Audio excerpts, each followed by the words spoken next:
This is day 271, a commitment, a daily vote. Commitment is a daily vote. On the big days, commitment feels easy. You make the promise, you set the goal, you say yes with a full heart and a clear mind. Then Tuesday shows up. The mood is gone.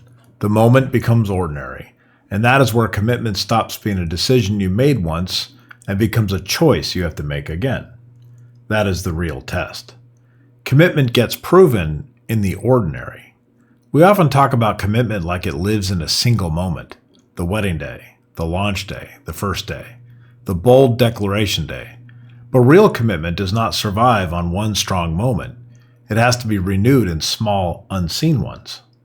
That matters because monotony changes the emotional weather. Discomfort shows up. So does boredom. So does the quiet voice that asks whether you still mean what you said when you felt it inspiring to say it. In those moments, commitment becomes less dramatic and more practical. It looks like showing up. It looks like keeping your word when your feeling is not there to help you. Commitment is not just the promise you made once. It is the choice you keep making when nothing else feels exciting.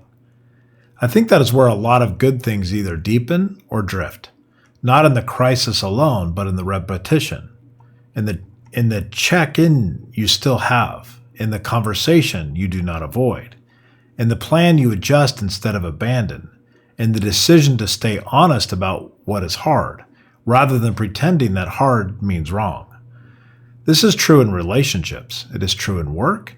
It is true in personal growth. If you treat commitment like a past event, it fades. If you treat it like a living practice, it has an actual chance to grow. Renewal needs rhythm, not just your resolve. Most people do not lose commitment all at once. They lose contact with it. That is why renewal has to become visible. It needs rhythm. It needs shape. In a relationship, that may look like regular conversations, consistent check-ins, and protected time together. In another area of life, it may look like revisiting your purpose, resetting realistic plans, and naming the setback without letting the setback name the whole story. This is absolutely critical. A vague desire to stay committed is usually not enough when life gets flat. You need practices that bring you back to what matters. You need ways to remember your why before you start rethinking your whether.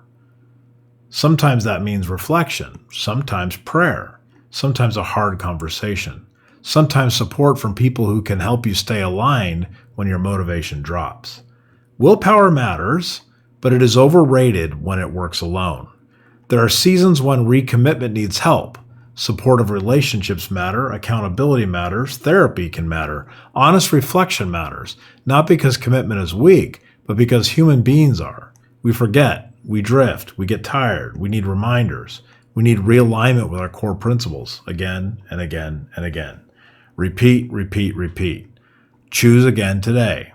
I keep coming back to that ordinary Tuesday, not the big promise on Monday, the quiet follow-through, not the emotional high, the steady return.